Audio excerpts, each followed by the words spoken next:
अपना बंधो। आते ही क्या हो करता है, वो आते ही क्या करता है, देखता है और सामने जो दिखाई दे दिया उसी के शरीर में प्रवेश करना चाहता है। देहम इच्छन यमानुगे, बेटा को देखता है तो लगता है कि गले मिलने उसके शरीर में घुस जाए। पोता को देखता है, पोती को देखता है, भाई को देखता है, अपने मित्र को जिसको देख लिया, जिस पे मन कर गया उसी के शरीर में घुसने की प्रयास करता है, लेकिन घुस नहीं पाता है, क्योंकि घृता पासे न रुद्धन्ति क्षुद्रभ्यां परिपीडिता। काल का फांसियां लगा हुआ रहता है। जिस तरह मालिक कुत्ता को नहीं ले जाता है घुमाने के लिए, वो भोगते रहे लेकिन किसी को काट नहीं पाते क्योंकि बंधा हुआ है, उसी तरह उस प्राणी को भी पकड़ के रखते हैं यमदूत कि तू किसी में घुस नहीं पाएगा, सिर्फ मैं दिखाने के लिए लाया हूं कि चल के देख लो क्या हो रहा है नहीं हो रहा है। वो प्राणी आता है मेरे प्यारे सजनों, घर में आकर स्व शरीर में पुनः प्रवेश करने की इच्छा करते हैं, परंतु यमदूत के पास बंधन से क्षुधा तृषा आदि से दुखित हो रोता है। पुत्रादिक जो पिंड और अंत समय में दान देते हैं उसी से भी पापी प्राणी की तृप्ति नहीं होती, क्योंकि पापी पुरुषों को दान श्रद्धांजलि द्वारा तृप्ति नहीं मिलती। इस कारण भोग प्यास से युक्त होकर प्राणी यमलोक को जाते हैं। तदंतर जो पुत्रादि पिंडदान नहीं देते तो वे मर के प्रेत रूप होते हैं और कल्पांतर निर्जन वन में दुखी होकर भ्रमण करते हैं।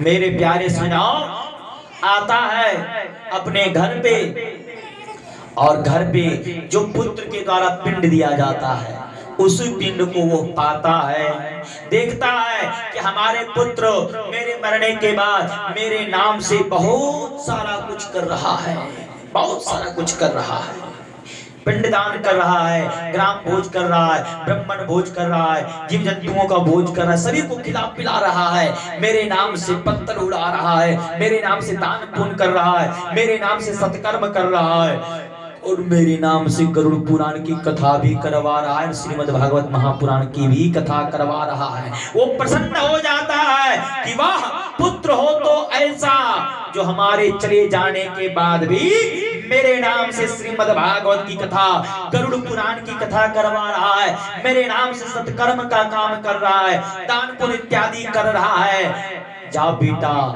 तुम फलो फूलो आगे बढ़ो, ये पीढ़ी बा पीढ़ी दम बिल्कुल आगे बढ़ता जाए, ये वंशज ब वंशज बढ़ता ही जाए। लेकिन जिसका पुत्र अपने पिता के नाम से पिंडदान नहीं करता, उसके नाम से सत्कर्म दान पुण्य इत्यादि नहीं करता, जो अपने पिता के नाम से या अपनी माँ के नाम से या पर अपने पूर्वजों के नाम से श्री गरुड़ पुराण की कथा नहीं करवाता, श्रीमद् भागवत महापुराण की कथा नहीं करवाता, उसे मरने के बाद कल्प कल्पांतर तक प्रेत के रूप धारण करके निर्जन वन में भटकना पड़ता है, नाना प्रकार के नरकों में।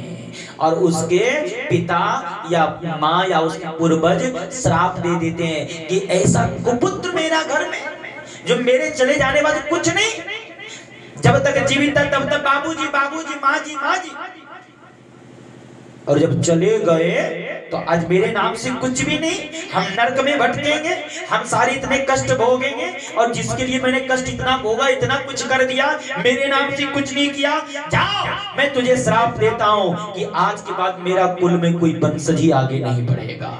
श्राप दे के चला जाता है। इसलिए मेरे प्यारे सुनो, कहते हैं कि उसी को पितृदोष लगता है। अब पितृदोष सबसे ज्यादा खतरनाक होता है, सबसे ज्यादा डेंजर होता है। जिसके ऊपर पितृदोष लग गया ना, वो समझ लो कि भगवान भी कुछ नहीं करेंगे, कल्याण नहीं करेंगे। भगवान भोले बाबा भी कहते हैं, अरे पगले मेरे ऊपर जल चढ़ाने से पहले घर में जो माता पिता बैठे उसकी तो सेवा कर ले।